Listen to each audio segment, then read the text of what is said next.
I refer back to the great master. Apavritam tesham amritasya dwaram he shrotrivantah pramuchantu shraddham. This was the first utterance of Buddha after his illumination.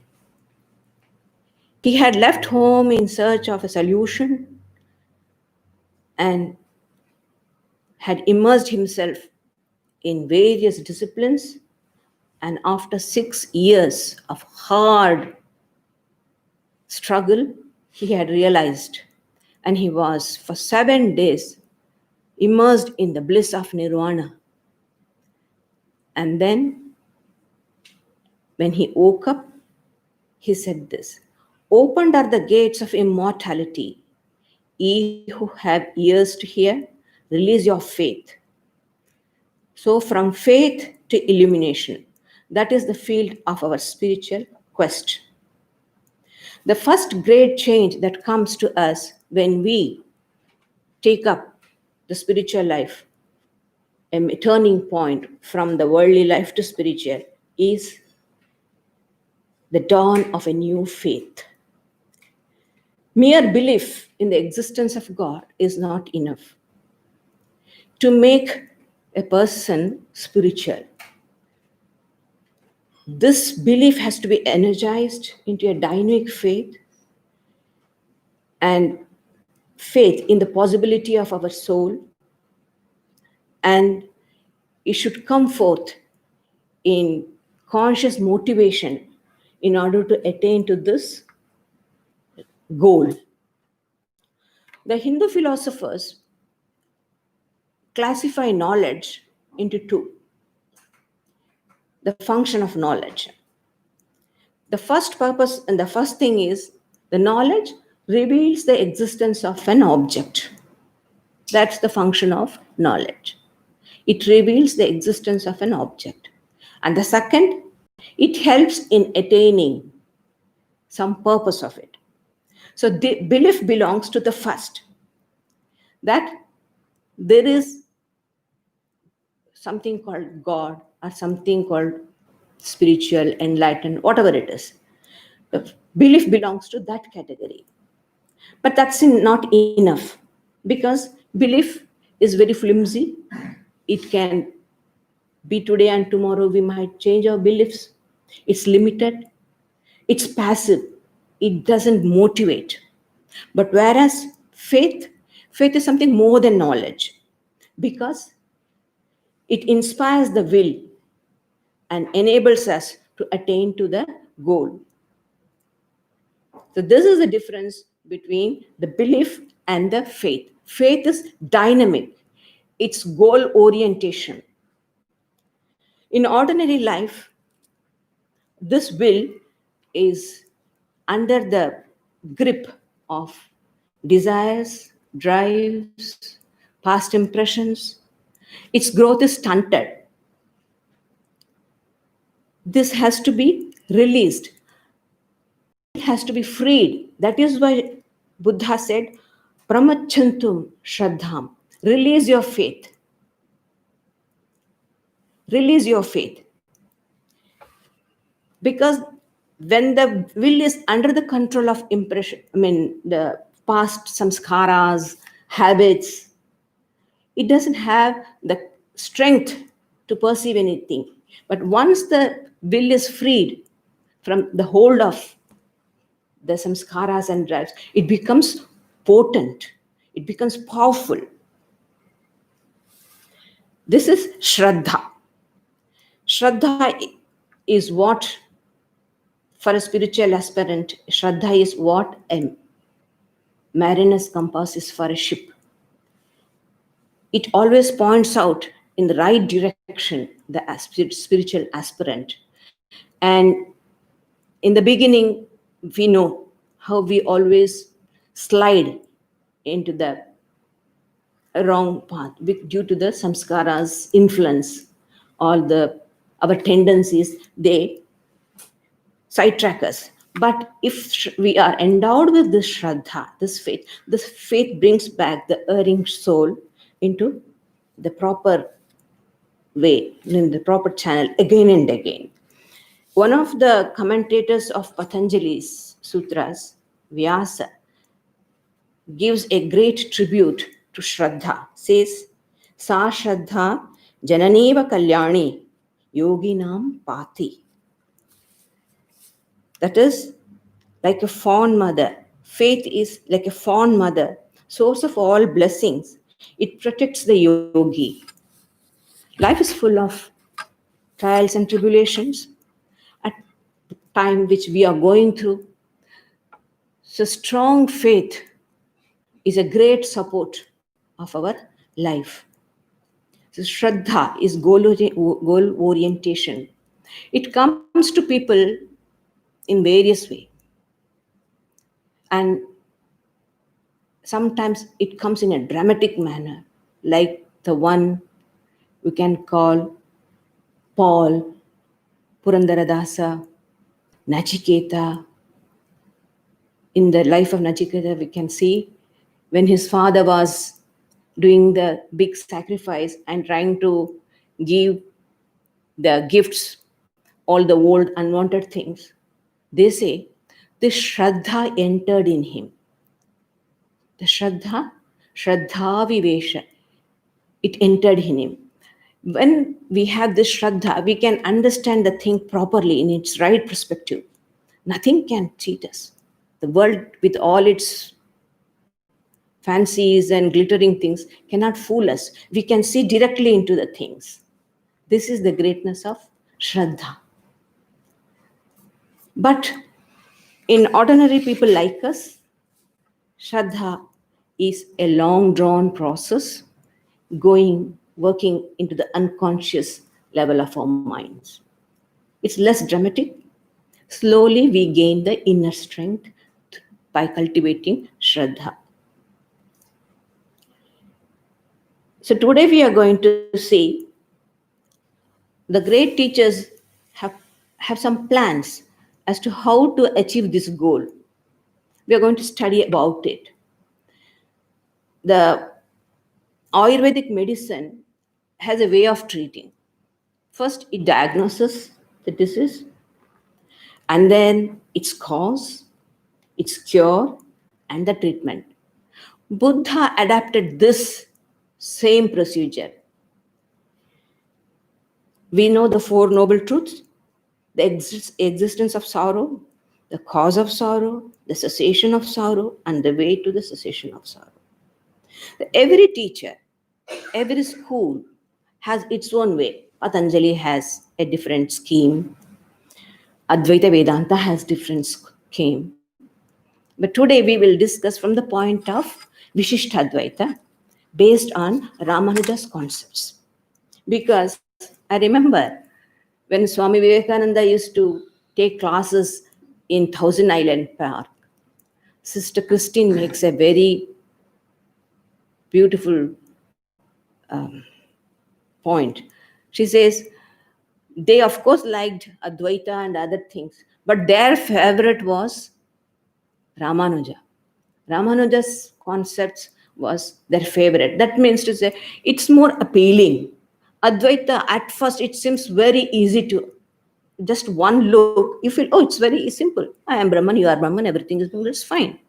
But when we tackle it, when we try to understand, then we saw how complicated it is. And it's very difficult also for us to accept that with all our infirmities, our limitations, to accept this. It's too a bit high. But Ramanuja's concepts are much easier and it's very appealing to us. So from that point, we are going to study. Ramanuja classifies it as tattva, the ideal, the nature of reality.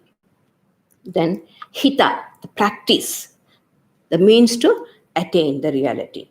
Then purushartha, the value fulfillment, that is realization. These are the three steps he has.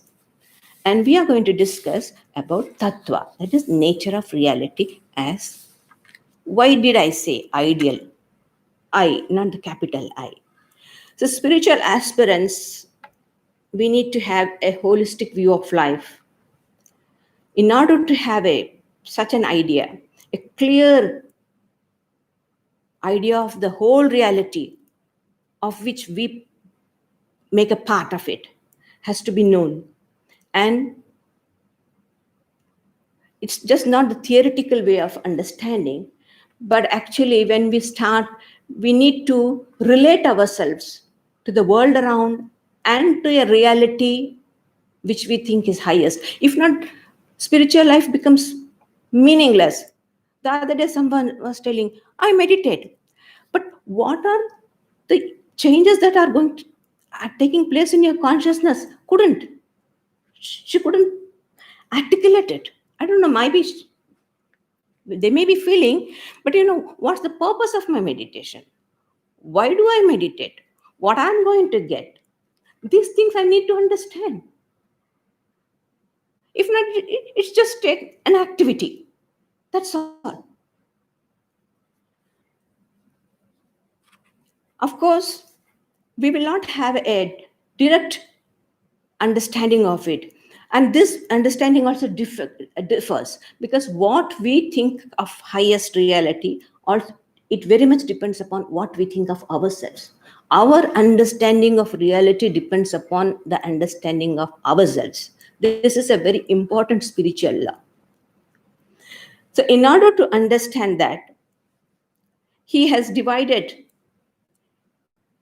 three things are there. That's the triangle of realities: the soul, the world, and God.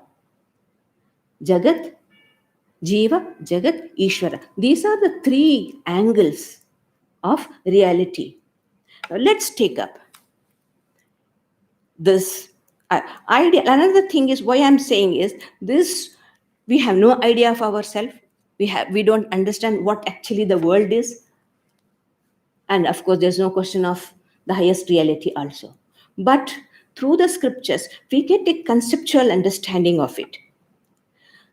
And this word ideal has the root from Greek, and it is called to see.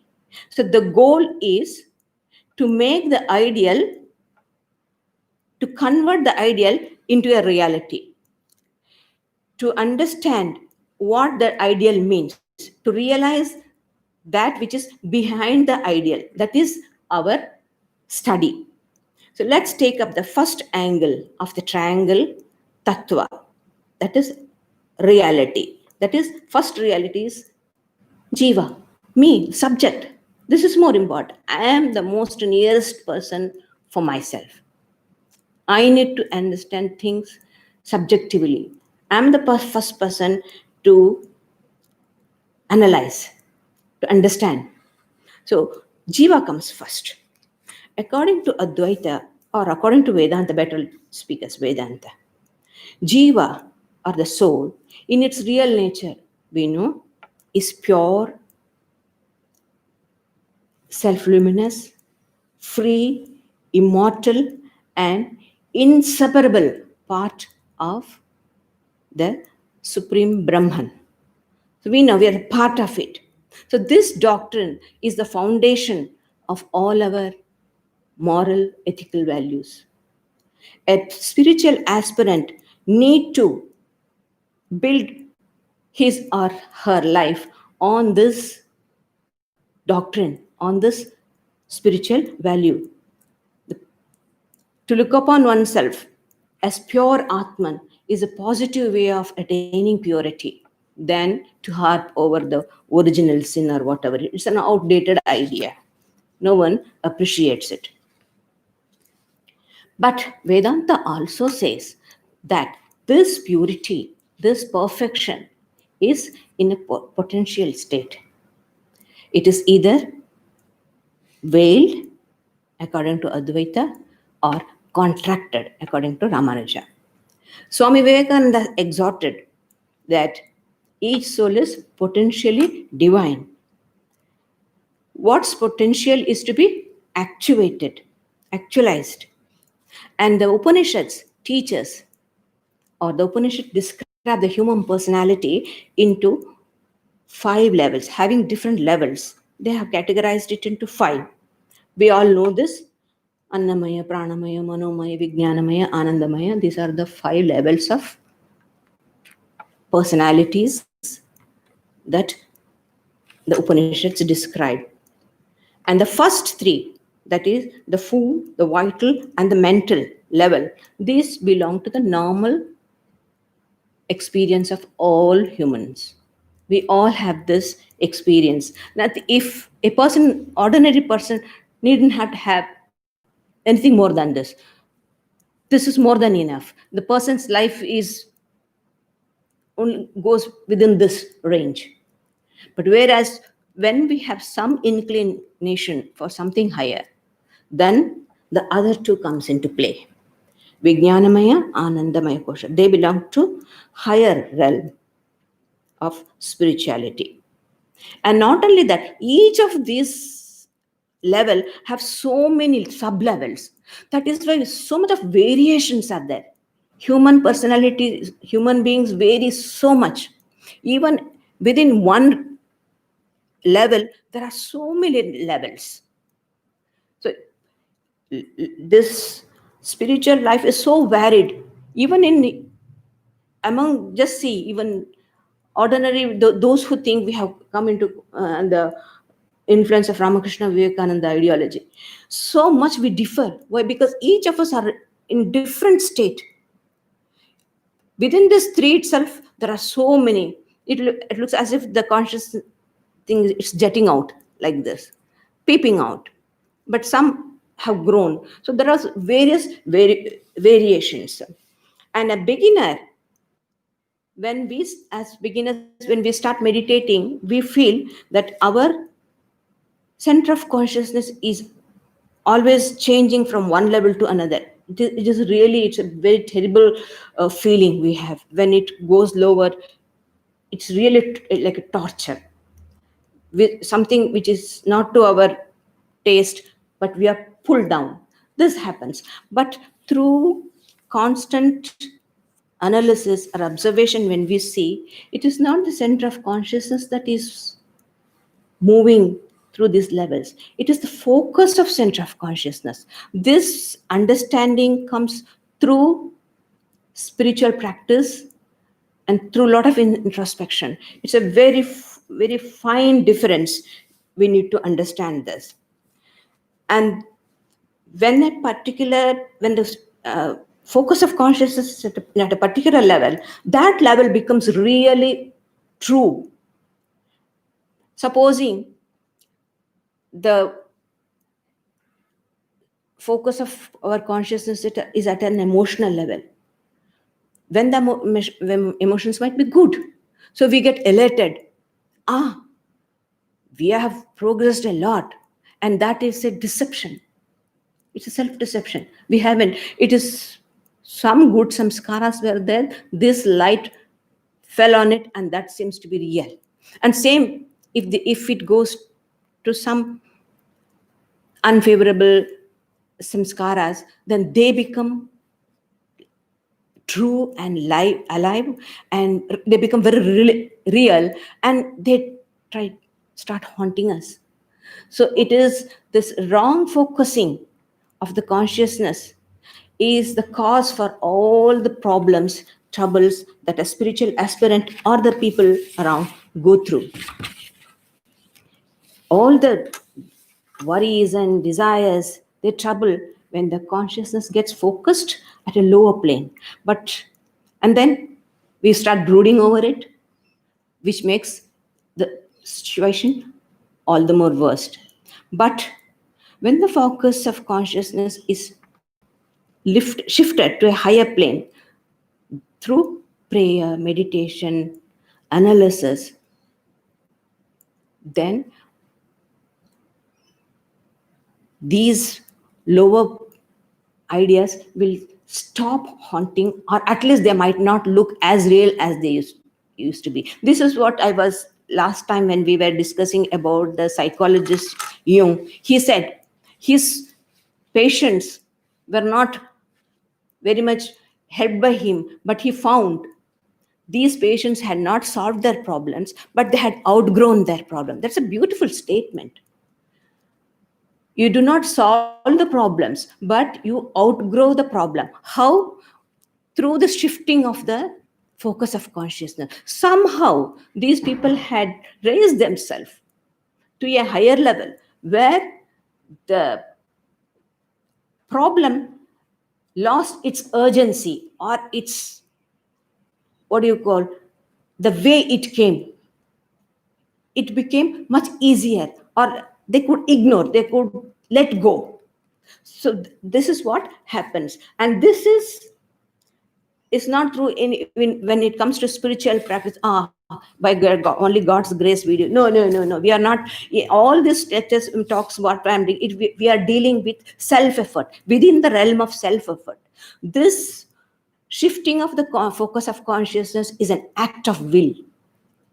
Through sheer will, we can do it. Here lies the importance of spiritual practice. It can be done through practice, to exercise of will. Through practice, we should try to seek our true spiritual center, which is the Atman, and try to keep our thoughts closer to it. It might not be a photic experience or anything, but the moment you start practicing this sakshi awareness, witness awareness, you can feel it immediately. The moment you start feeling yourself as a witness of your own thoughts, and the mind comes straight to the spiritual center. It comes. You try. This is a very good process of gathering the mind to our spiritual center. Our mind would not have gone to the fourth level. I'm not saying that, like how Sri Ramakrishna said, when the mind goes to the fourth level, then the aspirant sees the light and says, what is this? What is this? I'm not saying in that dramatic way. But the very fact, when we look upon ourselves as the Atman and as a witness of the thought, we get strength. And all these samskaras, whatever may be, they lose their hold on us. It's like how, when the leech catches us, we put salt water on it and then it leaves. It's like that. So through this, we need to keep ourselves away or closer to the center of consciousness. This much for the soul. The second, the world. Just we are studying in a we're not going deep into it because it's a long subject. Just an outline. The second angle of the triangle is world, the world we live in. We seldom realize how our attitude towards the world affects our attitude towards God. We know the famous classification of the sadhakas in the Gita, the artha, the sufferer, artharthi, the man who wants power and wealth, and the inquisitive, jignasu, and gnani, the knower or the true spiritual seeker. How their attitude towards the world and towards the God is so connected. For example, the artha, that is the sufferer, maybe political, economic, and now we have this suffering. And such a person's attitude towards the world is one of helplessness, and towards God is like how we say in Sanskrit, trahi trahi. It's not that he wants to love God and be one with him. Very, very rare cases, people who suffer truly turn towards God. There are cases who, after going through tremendous suffering, then they question, what is this? What's all this suffering? So they put existential questions, and then that situation, that difficulties completely turns them to God. But it's not, in generality, it is not. As soon as their problems and suffering is finished, they're back to the world. And I think if there was no suffering and in the world, no one would have bothered to think of God also. So the attitude of a person, artha, towards God is not a spiritual one, but he wants to get rid of the suffering. And his approach is one of helplessness and surrender. And then the Arthati, the aggressive man, wants power and wealth, wants to hoard. So maybe he might even pray to God. His attitude towards God is of a shopkeeping. Not that he loves God, not that he wants to realize his own self or anything. It's a shopkeeping. But still he goes to God. That's why Krishna says they are good. And then Jignasu, all the scientists and the philosophers, they belong to this category. It's inquisitiveness.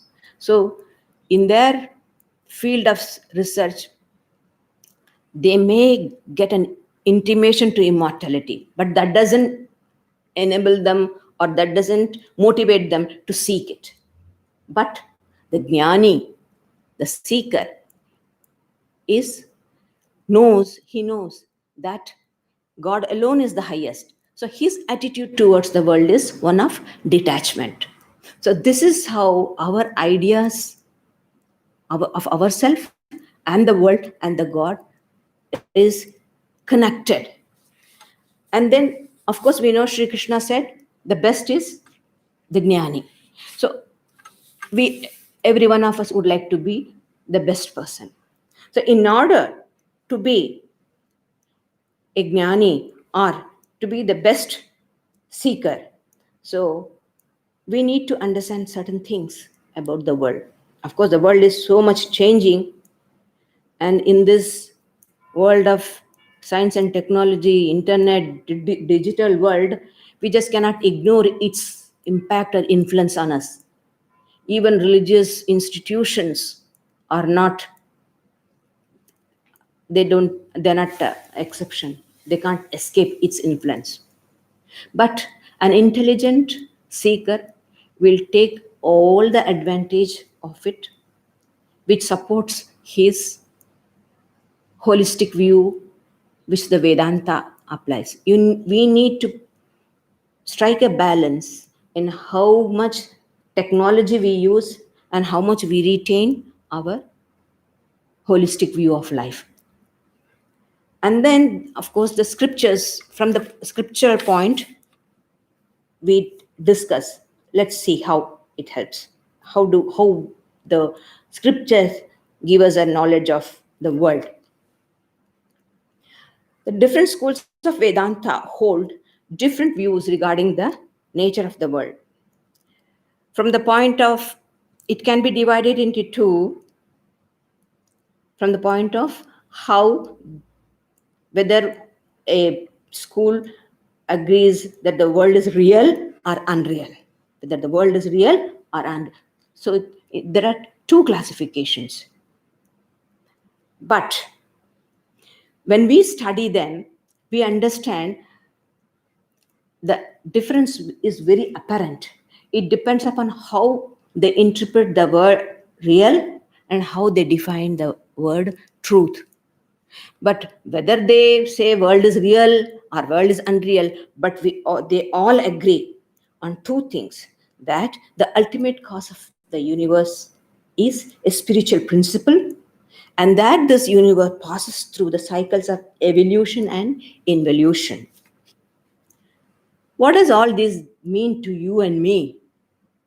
Well, these are all of some use as long as they help us, say, in providing a holistic framework of reference. Nothing more than that. But what's more important is there are three things in the world which has a direct bearing on our lives. That is, one, the polarities of life, that is the contradicting nature of the world, and change and unity. These are the three things which have some bearing on our life. Polarity, the most obvious and unavoidable aspect of life, is the contradictory nature of life. In all our experience in our relative world, we have this called dvandva, dual throng: knowledge, ignorance, good, bad, love, hate, joy, sorrow. It's an unavoidable thing. If we understand the truth, this truth, then we will not be surprised to see how sorrows, suffering, calamities, cruelty, injustice, wickedness, and what not. Swamiji's father had said, don't be afraid. There's, don't be surprised about anything. In this world, anything can happen. That was a great lesson he learned from his father. So, what does the Gita say? Tam titikshva bharata. Tam titikshasva bharata. That is, forbear. Sri Ramakrishna said, shaw, forbear, forbear, forbear. This is the greatest strength, the inner strength to forbear and accept these polarities and to raise above. How? By cultivating the attitude of witness. See here also how the concept of self is, it penetrates even in this field also.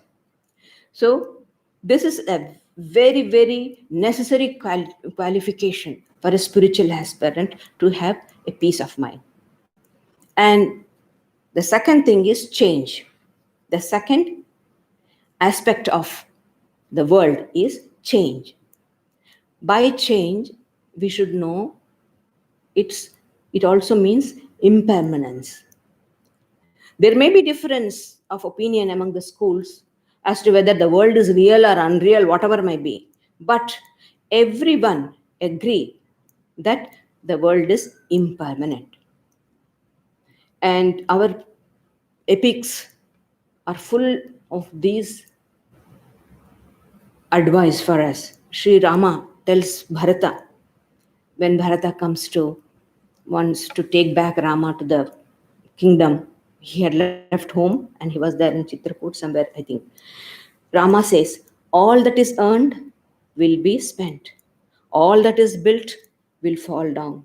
All that is brought together will be separated. Life ends in death.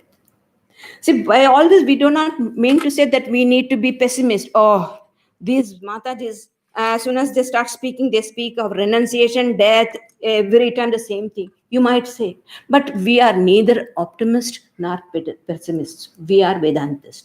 We have to have the proper perspective of things. We need to understand.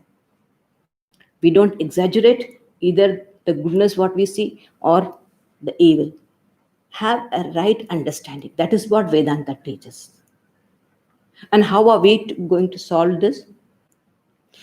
One of the first lessons that we need to learn, that is why we give up things, all that we lessen our dependence on the impermanent things.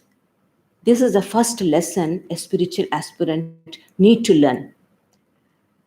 Try to do as much as less as possible.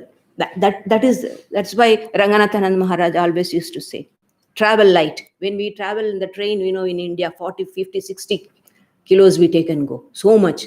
But when we go by air, we reduce, because high altitude we are raising. So with the whole ashrama or the family things, we can't take and go. So we travel light. So when we start trying to go towards higher values, our dependence on the matter has to reduce. So less of things, less of things. That's the idea behind all this say no aparigraha. Don't take gifts. Why? We know in Tapovan we have so many things which we ourselves don't know what to do with it. So it comes. So reduce the things, reduce your dependence on the matter, or the material things are impermanent. And always we need to remember, as spirit, we are eternal and pure. This idea of spirit always we need to contemplate on. And change also means time. As Atman, we are beyond time. True. But as long as we inhabit in this body, we are bound by time. Within the specific time, as long as we rest in this tree called body, we need to make the best. As the saying goes, make hay while sun shines. As within this time, we need to make our spiritual, accelerate our spiritual progress. That is the most important thing of change, impermanence, and the concept of time. It will enable us to take our spiritual life and spiritual practices seriously. And the third is unity. The third is the unity is another aspect of the world. Amazing, isn't it? World means samsara. Samsara and samyak rupe sarati, which just keeps moving constantly. That but still there is an unity. Let's see. Basic solidarity of life. Life with all its polarity and continuous change, it may appear discontinuous from the point of sense bound world. But within this, when we just raise above, if we can make it, even intellectually, if we can see that there is some unity behind that. There is a spiritual unity. So, in order to realize this, we need to transcend our sense bound world. And even in the physical level, also, we can see this concept of unity through love.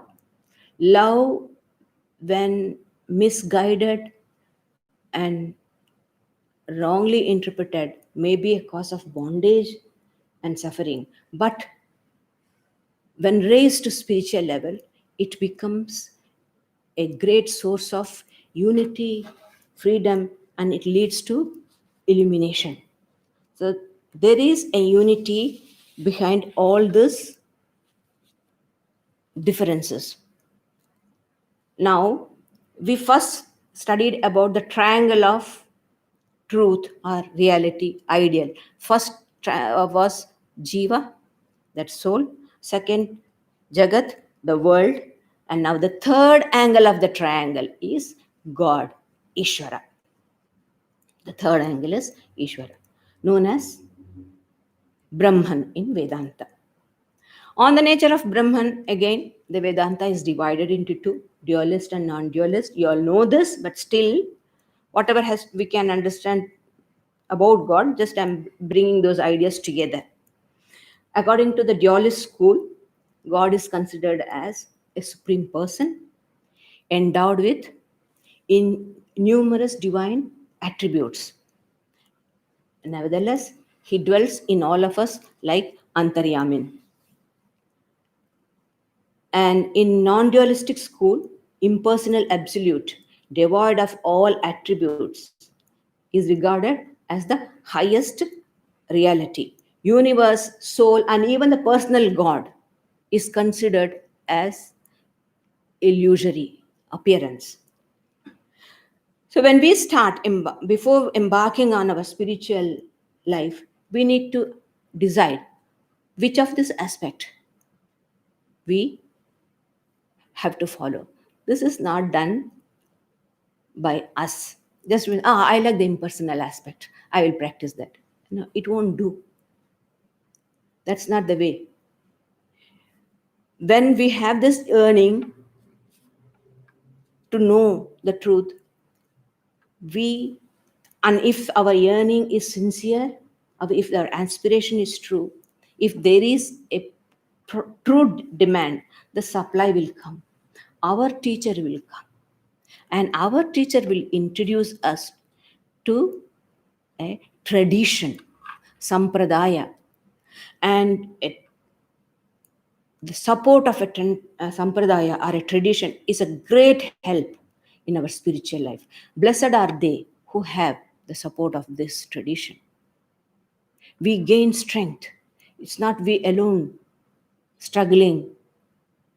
There are the whole order, the whole tradition is there behind. If we trust, if we feel one with that tradition and we take deep roots in it, the whole Sangha, the whole order, the whole tradition is there to lift us, to give a help. That's the greatness about the Guru Parampara.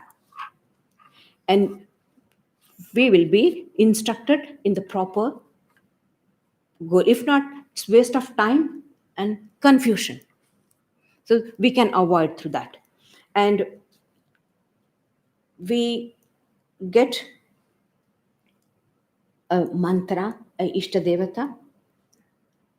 So the first school we studied, the Dvaita school, that God is a supreme person, that aspect we read, and then impersonal, the Advaitic form, non-duality, that also we just went. The third aspect is the concept which Sri Ramakrishna propounded, the personal, impersonal aspect.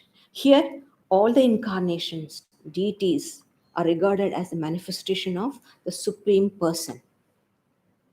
We get an Ishta Devata, a Ishta mantra, and we start meditating on the aspects, the qualities of our Ishta Devata or the chosen deity. And as our meditation deepens and our spiritual consciousness awakens, which is our true self, we realize that our chosen deity, the Supreme, is also the Supreme Person who dwells in the hearts of all beings as Paramatman. And through self effort, through intense self effort, and by the grace of God, we realize, once when we realize our identity with the Supreme Self, then once at the end, we will be reaching the summit of spiritual experience. So, this is a gradual, continuous unfoldment of divinity which is hidden or which is dormant in us. Progressively, we are from, as Swamiji said, we do not travel from error to truth, but from lower truth to higher truth. So we are progressively we go towards the higher aspects of reality. So here what happens, our self-realization and God realization becomes two aspects of one striving, striving called Atma Mokshatham. So this is about, to conclude, the ideal is conceptual first. We try to make the ideal real through our spiritual practice. We try to realize the reality behind the ideal, and the ideal is divided into three: Jiva, Jagat, and Ishvara. These are the three angles of the reality. And in our final realization, we see the one reality, which is Brahman, is manifesting itself as Jiva, Jagat, and Ishvara. The other day when we were singing Divine Mother's song, Jagata Jiva Isha Bhinna Vyavahare Leela Srijan Karo Palana Samhare. It's a beautiful song. You, it's your play. You play as the Jivas, and you are the world, and you are the Ishvara. These three together will become one reality. Sri Ramakrishna said, gave the example of the bale fruit. Bale fruit, it's very popular in Bengal. It's a vilva leaves we use for worship. It's a fruit of that. It's a very good fruit, very nutritious and very healthy. So people eat. But it has hard shell, hard, you have to break it. And then it has pulp, and then it has got fibers and sticky seeds and all that. So and they sell in kilos. They weigh the fruit. So 2 kilos, 1 kilo. In Kashi, I believe one vilva leaf will be so big. There's a funny incident I'm digressing from the main topic. In Holy Mother's life, there's a very funny incident. She said Ramai Maharaj, who was a small boy, later on he became Swami Gaurishananda. She says, Ramai, see under my cot there is a bale fruit, you bring. Then this boy, he bends and sees. I said, I don't see any bale fruit. Mother says, no, I kept a bell fruit there. It must be there. Then she thought, okay, this fellow doesn't understand. What do you see there? He said, I see a pumpkin. Oh, bring that pumpkin. Because the size of the bell fruit was like a pumpkin. In Calcutta, we don't get so big. But in Kashi, I heard, I really haven't seen because I haven't been to Kashi at that time. It's terribly hot, so we don't generally go during March, April. But it's at that time, they've such huge fruit. And you get a lot of pulp. So if you weigh, that's why Sri Ramakrishna says weighing of the bale fruit. He says, what is the essence of the bale fruit? Is the pulp. You scoop out everything, and that's the pulp. That's what actually bale means. But when someone asks how much was that bale fruit weighing, then you cannot say that it's a pulp's weight. No, when you have to say the weight, you have to take into consideration that the hard core stuff, and then the seeds, and then the fibers, everything. Then this was the, so like that. Maybe the essence of the world is Brahman, but he has manifested himself as the Jiva and Jagat. So Jiva, Jagat, Vishishta Brahma. This is the Vishishta Advaita, and Sri Ramakrishna was very fond of it. So that was what was trying to tell as much as I could. And I think this is the best way of going through our spiritual practices. Thank you.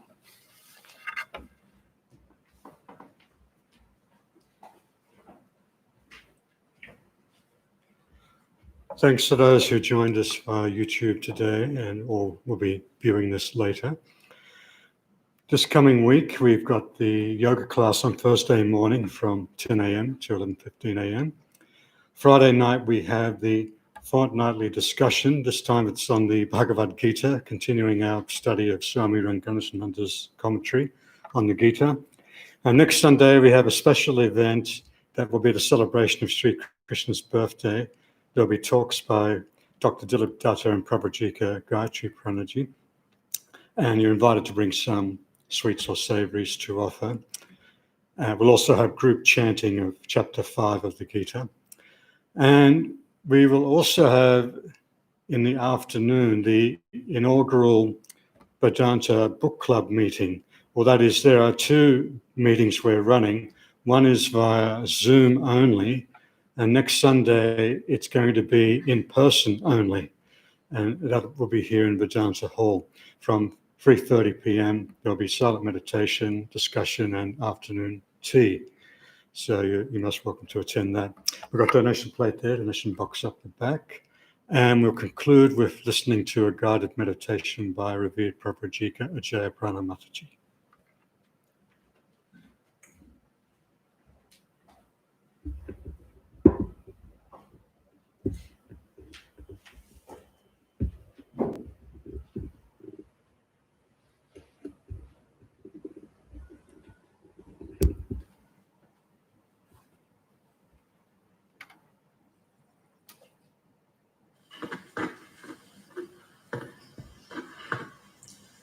O Lord of supreme glory, the one and only one existence behind this fleeting scenes of creation. This is my prayer, offered at thy holy feet in these few moments of silence. May I seek only that which is everlasting. May all my thoughts, words, and deeds reflect thy glory. May I be guarded from all meanness and selfishness. May thy power and strength flow through my veins, rejuvenating me with thy divine presence. May my heart be filled with thy peace and purity. Life is activity. Action brings its wake fetters of bondage, which again drag us into a faster life and more activity. But when the body and lower part of the mind are engaged in action, if the inner core of the mind is kept in constant touch with the fullness of the spirit within, the fetters of the world fall off. Let us try to meditate in these few moments of silence upon the tranquility and detachment that the great souls of all countries, of all ages, enjoyed.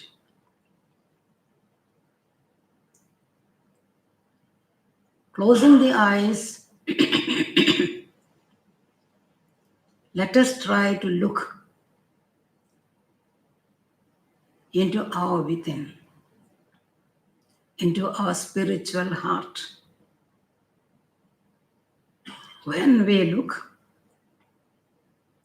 first we see there only darkness. But there is stillness there, lurking in the background. Having faith in the fact that there is stillness and also there is peace and tranquility in the rear of our being, let us try with relaxation and quietude to go into our within and touch that with faith and hope. Religion is half imagination. Try to see in the core of the heart the presence of God's purity, power, and peace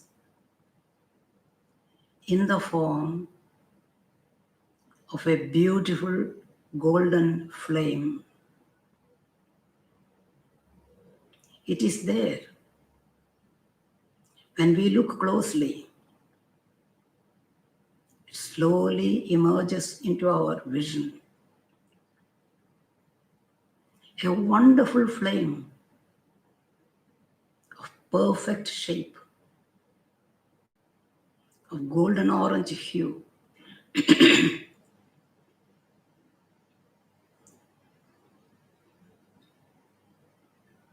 It is there. When we look closely, we can feel slow golden waves of peace and purity flowing out of the flame into all parts of our heart. Our heart is slowly getting filled with the golden glory that comes out from that perfectly shaped flame. Just the flame in the center and the mild, cooling, wonderful golden glory all around, filling the heart. The waves of that golden glory pass out outside the heart into all parts of our body. Feel it. Feel the right leg getting filled with the life-giving waves of golden energy.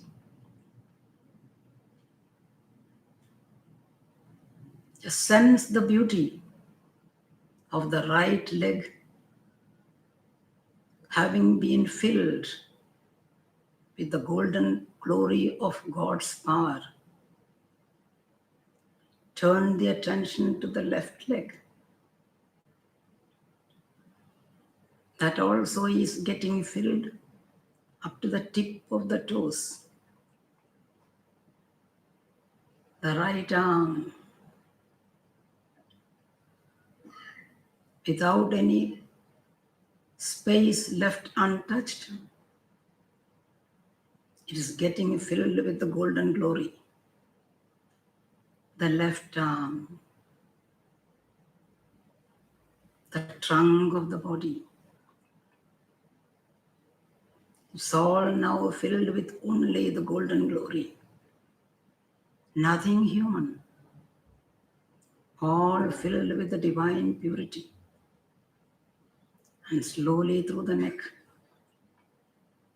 it flows into the head,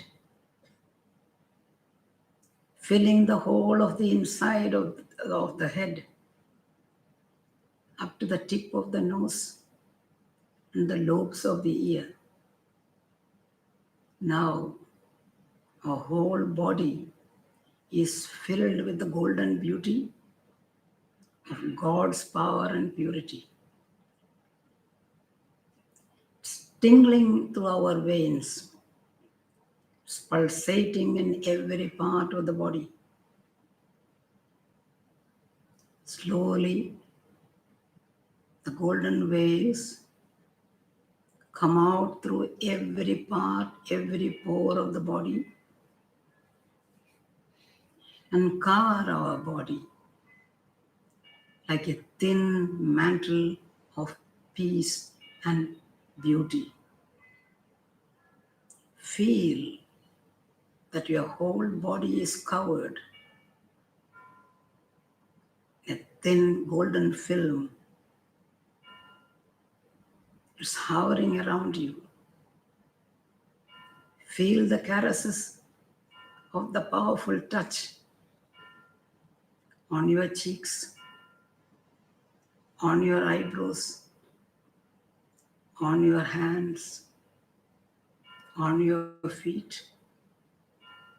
We are enveloped by the mantle of peace, purity, and power of God's glory, inside and outside. Nothing but God's presence, God's power, the beatitude of being enveloped within the arms of God, being filled with the presence of God. Let us try to keep ourselves in this state of perfect equilibrium, being covered by the mantle of godliness, being filled with the power of God's glory.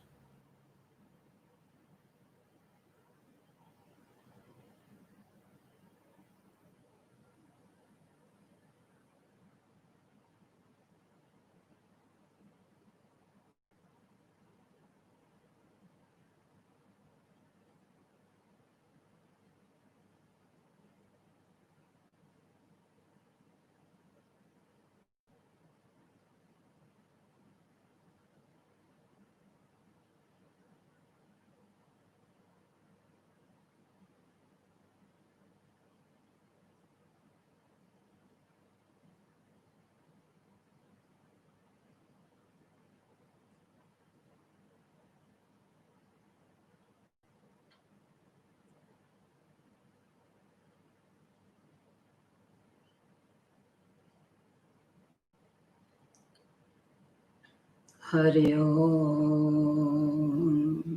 Shanti, Shanti, Shanti. Om. Peace, peace, peace.